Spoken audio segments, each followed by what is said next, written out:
For 10 years, Sarah Bennett had been living a life that looked perfectly normal from the outside but felt painfully empty on the inside. After losing her husband when her son Ethan was only 11, she had forced herself into a steady routine wake. Up early, make breakfast, drive to her job at the library, smile politely at everyone. Then come home to the same quiet walls that echoed with memories she had tried to silence. At first, grief felt like waves that drowned her. Later, it turned into a numb fog that never went away. She stopped expecting joy. She stopped expecting surprises. She simply survived because she had no other choice. Now at 42, she hardly recognized herself. The woman who once loved painting and traveling barely had the energy to cook dinner after work. She wasn't depressed, she was just tired. Tired in a way that never changed, no matter how many years passed. She loved her son deeply, but loneliness had stayed in the house long after grief had faded. Ethan, now 21, was in community college and spent most of his time studying, working part-time, or hanging out with his best friend, Lucas Hayes.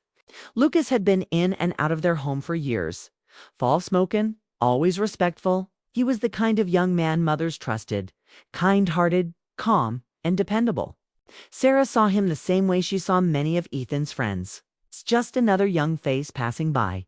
But everything began to shift on a cold. Thursday evening in late November, Sarah had come home exhausted after a long shift. The library heating system had broken earlier that day, and she spent hours helping visitors while the staff worked with freezing fingers. By the time she reached home, she wanted nothing more than to rest for a moment before cooking dinner. But when she walked into the kitchen, she found Ethan and Lucas standing by the counter arguing over who made better instant noodles. They didn't notice her at first. They were laughing so loudly that it startled Sarah, reminding her how silent the house usually was. Ethan greeted her with his usual cheerful, "Hey, Mom." But Lucas stepped forward quickly. "You look cold." "Let me get the kettle on," he said. Before she could respond, Sarah blinked, surprised by the sudden concern. She told him not to worry, but he had already filled the kettle and started searching the cupboard for tea. Ethan rolled his eyes playfully, joking about Lucas acting like a guest who owned the house more than they did. Lucas laughed, but he kept moving around the kitchen, helping without making it feel like she was helpless. It was nothing dramatic, just a cup of tea, just a small gesture, but when Lucas handed the mug to her with a warm smile, Sarah felt something she had not felt in years. Someone noticing her. Not as Ethan's mom, not as a widow, not as someone to feel sorry for, but as a person. She tried to brush the feeling away. It didn't make sense. It wasn't appropriate. It wasn't anything close to romantic. It was simply human. A moment of kindness that touched a quiet corner of her heart she thought had stopped working. Later that evening, Ethan and Lucas decided to order pizza and watch a game in the living room. Sarah told them she would eat later and retreated to the kitchen to clean up. But Lucas followed her, carrying dishes. "Let me help," he said, and before she could protest, he began rinsing plates. "You don't have to do that," she said. "No," he replied politely. "But you do so much already." It was such a simple sentence, but it caught her off guard. Most people didn't notice what she did. Her life had become a long list of tasks she performed quietly, expecting nothing. But routine, to have someone acknowledge it even briefly, felt strangely comforting. As they cleaned, Lucas started talking about college pressure, upcoming exams, and how life felt too fast sometimes. Sarah listened, offering small bits of advice, surprised that he even wanted to share these things with her. Usually, college students didn't open up to adults unless forced to. But Lucas talked easily, like her presence made him feel safe. And the more he spoke, the more Sarah realized how long it had been since she had a conversation that wasn't about chores, bills, or errands. She had forgotten what it felt like to talk about life, about fears, about dreams. There was no flirting, no hidden meaning, no improper behaviors, just two people connecting on a human level, both feeling a little lost in their own ways. When Ethan called Lucas back to the living room, Lucas paused before leaving. He gave Sarah a small smile, the kind that was warm but gentle. "You should rest." "You look tired," he said quietly. Sarah felt heat rise to her cheeks, not from attraction, but from the unfamiliar feeling of someone caring enough to notice. After the boys settled back into the living room, Sarah sat at the kitchen table and stared at the steaming mug of tea Lucas had made earlier. She tried to brush off the strange flutter she felt inside. It wasn't romantic. She wasn't foolish enough to confuse simple kindness with anything deeper. Lucas was just a good young man, a thoughtful friend to Ethan. She respected that, but the truth was undeniable. For the first time in 10 years, something had shifted inside her, not dramatically, not in a way that changed her life overnight. Just a small spark, a quiet reminder that her heart still existed. That night, as she lay in bed, she looked at the ceiling and wondered when she had stopped believing she deserved warmth. She tried telling herself it was nothing, just a momentary feeling, but the thought of Lucas's gentle smile stayed with her longer than she expected. She wasn't falling for him. She wasn't imagining anything inappropriate. She simply felt seen, and after 10 years of emotional numbness, feeling anything at all felt huge. She didn't know that this small moment, the cup of tea, the soft smile, was only the beginning of something that would slowly change both their lives.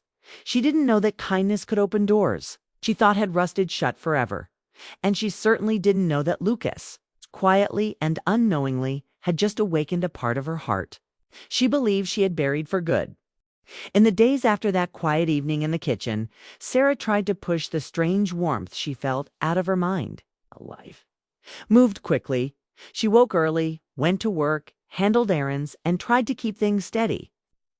But no matter how busy she stayed, moments from that night floated back to her. The gentle way Lucas had insisted she rest, the way he listened to her, the kindness in his eyes. She wasn't imagining anything romantic. It was simply the first time in a long while that someone had treated her like she mattered. And that feeling stayed with her. Whenever Ethan mentioned Lucas coming over, Sarah caught herself standing a little straighter, making sure the house looked tidy, or fixing her hair in the mirror, small things she hadn't bothered with in years. She felt silly for doing them, like she was trying too hard for a reason she didn't want to admit to herself. She wasn't looking for affection. She wasn't searching for trouble. She was just responding to something, rare kindness that reached deep without crossing any lines. One rainy Tuesday afternoon, everything changed again. Sarah was sitting in the living room, sorting through old books from the library, when her phone rang. Ethan explained he had to stay late at work and asked if Lucas could stop by to pick up some papers he needed for a project. Sarah said yes, expecting a quick visit. But when Lucas arrived, soaked from the rain and carrying a shy smile, everything took an unexpected turn. "Ethan said you have his files?" he asked, shaking water from his hair as he stepped inside. His jacket was dripping, so Sarah hurried to grab a towel. Lucas looked surprised but grateful. "Thank you, Mrs. Bennet. I didn't want to make a mess." "You're fine," she said softly. "Sit down a minute. The rain is getting worse." He hesitated, then nodded and settled onto the couch. The storm outside grew louder, pounding against the windows. Sarah handed him a warm cup of tea, and for a moment, they simply listened to the rain. Then Lucas spoke, breaking the silence in a way that caught her off guard. "I don't know why," he said, staring at the cup, "but it feels easier to breathe here." Sarah didn't know what he meant at first. She asked if everything at school was okay. He shrugged, giving her a tired smile. He explained how college pressure had been building, assignments, expectations, and the constant feeling that he wasn't doing enough. He talked about how he worked part-time, helped his family, pushed himself to look strong even when he felt anything but. It surprised her. She always saw Lucas as calm and collected. She never imagined he carried so much weight. Sarah didn't interrupt him. She simply listened, And the longer he spoke, the more she realized how lonely he felt too, just in a different way from her. His loneliness came from trying to meet everyone's expectations. Hers came from 10 years of silence. When he apologized for talking too much, she shook her head gently. "You're allowed to be honest," she said. "Everyone needs someone to talk to." Lucas gave a faint smile, the kind people give when they finally feel understood. "Most people my age don't talk to adults like this," he admitted. "But you make things feel calmer." His words touched her more deeply than she expected. She wasn't used to being seen that way, not as a mother, not as a widow, but as someone who could still make a difference. They talked for almost an hour. It wasn't romantic, it wasn't inappropriate. It was simply two people who had been carrying too much for too long, finding comfort in a simple conversation. Sarah shared pieces of her own fears, how she felt stuck, how grief had changed her, how she sometimes forgot what hope looked like. She didn't go into painful details, but she let him see the truth she rarely showed. Lucas didn't judge her. He didn't pity her. He just listened, really listened, the way people do when they feel connected by something deeper than circumstance. But everything shifted the moment the front door opened. Ethan walked in, soaked from the rain, but smiling until he saw them sitting close enough to look serious, but not close enough to be inappropriate. Nothing was wrong. Nothing improper was happening. Yet the look on Ethan's face changed slightly, as if he walked into a moment he didn't understand. "What's going on?" Ethan asked, more curious than suspicious. Lucas straightened immediately. Sarah felt her heart tighten. She answered quickly, "We were just talking." The rain got heavy. Ethan nodded slowly, but something in his expression told her he sensed a tension neither she nor Lucas had intended. Ethan wasn't angry. He simply didn't know why the room felt heavier than usual. Lucas excused himself soon after. He thanked Sarah for the tea, grabbed the papers, and hurried out with an awkward smile. Sarah watched him go, feeling a hollow ache she couldn't explain. She didn't want him to feel uncomfortable. She didn't want Ethan to misunderstand anything. That night, Sarah lay awake thinking about how easily the conversation had flowed between her, Kay, and Lucas. She told herself it was normal for people to feel connected when they shared personal stories. She reminded herself she wasn't seeking anything beyond friendship and emotional honesty. But she couldn't ignore the subtle shift that had happened inside her. For 10 years, Sarah had lived in emotional silence. Lucas didn't fill that silence. He simply broke it for a moment, letting light in. And sometimes light feels dangerous because it makes the darkness around it harder to ignore. The following days felt strange. Lucas didn't visit as often, and Sarah noticed immediately. When he did come, he was polite and kind, but more cautious. He avoided the kitchen when she was alone.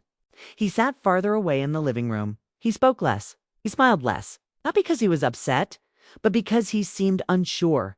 Sarah felt the shift in every small detail. It wasn't disappointment, just a quiet sadness, the kind that appears when something warm begins to fade before you understand why. She didn't blame him. She didn't blame herself, didn't even blame Ethan's confused expression that day. But she couldn't shake the feeling that something fragile had entered her life.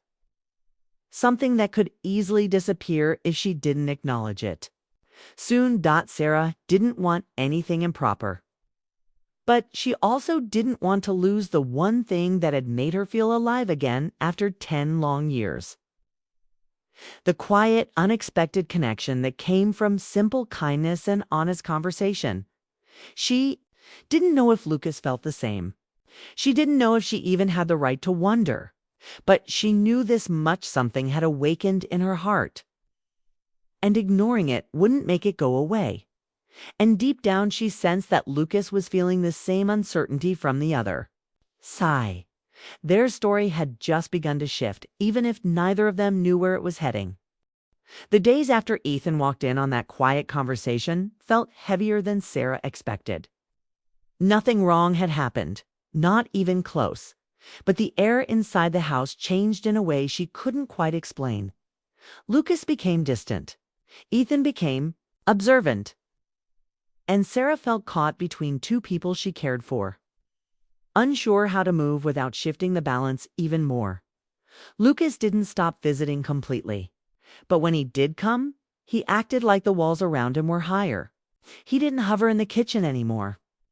He didn't linger to talk. He stuck close to Ethan, answering questions quickly, avoiding long eye contact with Sarah. It was subtle, but she noticed every small silence, every careful step, every polite smile that didn't reach his eyes.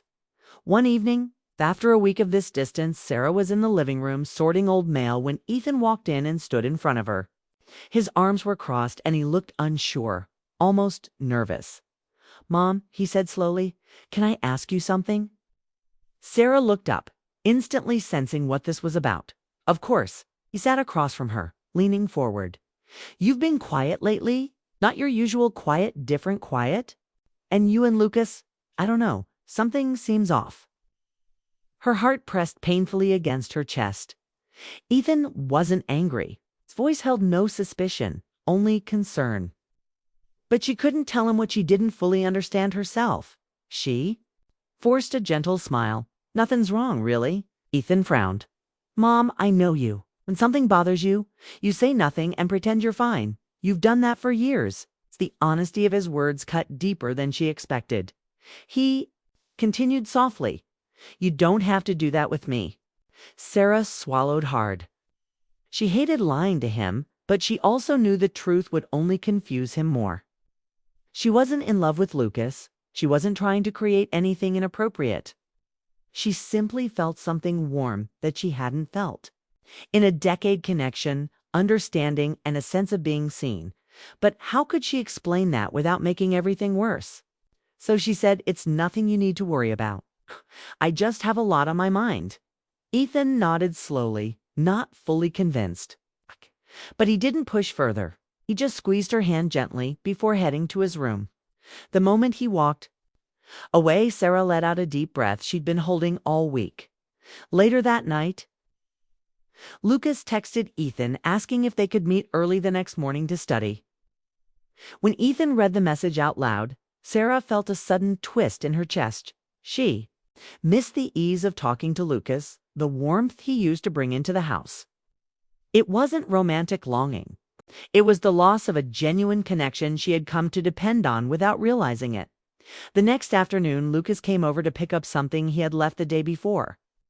Ethan wasn't home yet, and for the first time in days, Lucas stood in front of Sarah without the shield of her son's presence. He looked uncomfortable, torn between wanting to leave and wanting to explain something. "I didn't know Ethan wasn't home," he said quickly. "It's okay," she replied, trying to keep her voice steady. "You can wait inside." He hesitated before stepping in. He didn't sit. He didn't relax. He stood near the door like he was ready to leave at any second. Sarah watched him and finally said softly, "You don't have to be uncomfortable around me." Lucas looked down at his shoes, shoulders tense.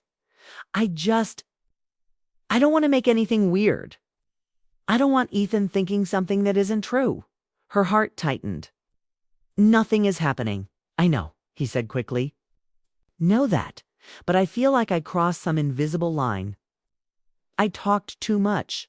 I got too comfortable. I didn't mean to." Sarah shook her head slowly. "Talking isn't crossing a line." Lucas finally looked up, and Sarah saw something she didn't expect: guilt mixed with worry. "I just don't want to disrespect anyone. Not you, not Ethan." His words hit her harder than she expected. He wasn't pulling away because he didn't care. He was pulling away because he cared too much about doing the right thing. Sarah stepped toward him, but not too close. "Lucas, you didn't do anything wrong. We just talked." "People talk." He nodded, but didn't look convinced. It was clear he had been thinking about that moment for days, replaying it, judging himself, trying to stay within boundaries he didn't want to break, before Sarah could reassure him further. The door opened, and Ethan walked in. Ethan froze. Lucas stepped back quickly. Sarah's heart dropped. It wasn't a dramatic moment, nothing inappropriate, nothing suspicious, but the timing was painfully sharp. Ethan looked at both of them with a confused expression, the same expression he had worn days ago. Lucas laughed awkwardly and grabbed his backpack. "I was just leaving," he said, rushing past Ethan and disappearing out the door. Ethan turned to Sarah, eyebrows raised. "What was that about?" Sarah forced herself to look calm. "Nothing. He was just picking up something." Ethan didn't argue. But as he walked to his room, Sarah saw something in his face, something tight, unsure. That night, Lucas didn't text Ethan. He didn't visit the next day either. The absence felt heavier than Sarah expected. She didn't want anything romantic from him, but she missed his presence, his kindness, his warmth. It wasn't the kind of feeling she could talk about, not to Ethan, not to anyone. Lucas wasn't. Her age, he wasn't her place. But he had been the first person in 10 years who made her feel visible, understood, alive. Sarah sat alone on the porch that evening, wrapped in a blanket, watching the sky darken. She wondered if she should let the connection fade for the sake of peace. It would be easier, cleaner, less confusing. But the truth pressed inside her chest like a quiet whisper. She didn't want it to fade. She didn't want the distance. She didn't want to go back to silence. She wasn't asking for love. She wasn't stepping into anything wrong. She just wanted this simple, warm connection that reminded her she wasn't invisible. And somewhere across town, Lucas was likely sitting with the same confusion, wanting to stay close, but terrified of crossing a line he didn't fully understand. Their bond wasn't romantic, it wasn't improper. It was human, but human feelings, even innocent ones, can be complicated. And neither of them knew how to navigate the growing tension between what felt right and what felt safe. It was a crisp autumn morning when Lucas knocked at the Bennett house again. Ethan was out of town for the weekend, leaving Sarah alone with her thoughts and the quiet that had grown too heavy after a week of tension. Sarah didn't know he was. Coming, she opened the door to find him standing there with a small, hesitant smile, drenched slightly from the lingering morning dew. His presence, unexpected and yet so familiar, made her heart skip in a way it hadn't for years. "Hey, Mrs. Bennett," Lucas said softly, his voice carrying that gentle warmth she had come to depend on. "Do you have a minute?" "Course," Sarah replied, stepping aside to let him in. The house felt suddenly alive. Not with noise or chatter, but with the kind of quiet that invites honesty. He hesitated, lingering near the door, then took a slow step into the living room. The tension he carried over the past week was evident. His shoulders were tight. His hands clenched slightly, but there was also something else. Relief. The sort that only comes when you know someone will listen without judgment. I needed to talk," Lucas said, keeping his gaze low. "I didn't want to bother you before, with Ethan around. But I feel like I need to be honest about things." Sarah's heart beat faster, but she reminded herself to stay calm. There were no inappropriate intentions here, no sudden romance. Just honesty and a human need to be understood. "Sit," she said gently, motioning toward the couch. "You're not bothering me?" Lucas finally sat, keeping a careful distance. He seemed to weigh his words before speaking, like every sentence mattered. "I didn't mean to step into a space I shouldn't," he began. "I didn't want to make things uncomfortable. I respect Ethan. And I respect you. I don't know how to explain it." Sarah nodded, understanding without needing clarification. "You don't have to explain everything. Speak what's on your mind." He exhaled, the tension in his chest loosening slightly. "You make life feel lighter, being around you. I don't know how to describe it. It's like, for the first time, I feel like someone notices me, notices what I do, notices who I am, and I guess I want to make sure I'm not crossing any lines while still feeling that." Sarah's chest tightened. She hadn't realized how much she had missed feeling seen in such a simple human way. Her life had been a decade of routines, obligations, and quiet walls. Lucas wasn't romanticizing her grief or loneliness. He was simply being present, listening, caring. It was innocent, but profound. "I understand," she said softly. "And you're not crossing any lines. Just talking. Just being honest. That's never wrong." Lucas looked up at her then, eyes searching. "It's hard for me to know what's okay. I care about Ethan, and I care about, well, you. But I don't want to make it wrong. I don't want to lose this. It's the connection we have. Even if it's just talking." Sarah felt tears prick at the edges of her eyes, a quiet acknowledgement of a feeling she had thought she lost forever. Hope. For 10 years, her heart had been locked away in grief and routine. Now it stirred again, not with reckless passion, but with a gentle, patient warmth that made her feel alive. "You won't lose it," she said, her voice steady but kind. What we have, this honesty, this understanding, it's valuable and it's safe. Just have to remember that." He nodded, relief softening his features. "I'm glad you feel the same way. I was afraid I was imagining it." "You're not," she reassured him. "I feel it too. I've just been scared to admit it after so long." They sat together in silence for a few minutes, watching the leaves fall outside the window. The quiet was comfortable, not awkward, not tense. It was the kind of silence that comes after difficult truths are spoken, the kind that allows understanding and peace to grow. Then Lucas spoke again, voice low, almost a whisper. "I hope.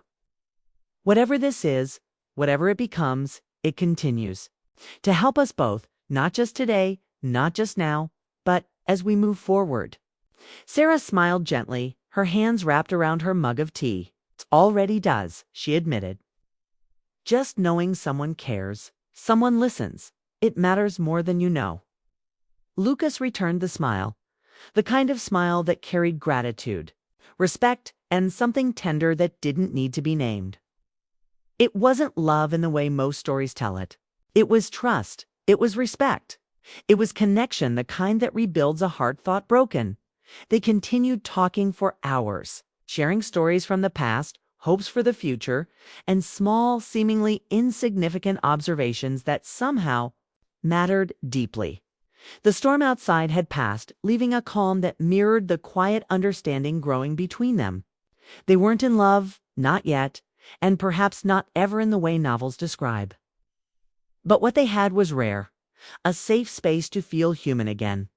When Lucas finally stood to leave, he hesitated at the door. "Thank you," he said simply, "for letting me stay, for letting me just be honest. It means more than I can say." Sarah stepped forward. "You're always welcome here. Just don't lose yourself while you're trying to do the right thing." He nodded, the weight in his chest lightened. "I won't, I promise." As he walked away, Sarah felt a sense of calm she hadn't experienced in years. It wasn't the kind of calm that erases pain or grief. It was deeper than that. It was reassurance. It was the quiet recognition that life could still surprise her with moments of warmth, kindness, and genuine connection. That night, Sarah reflected on the past week. The awkward tension, the confusion, the subtle longing, they were all part of a larger truth. She was alive again. Her heart had not been broken beyond repair. It had only been asleep, waiting for anyone to see her fully, without judgment, without expectation, without forcing a path she wasn't ready for.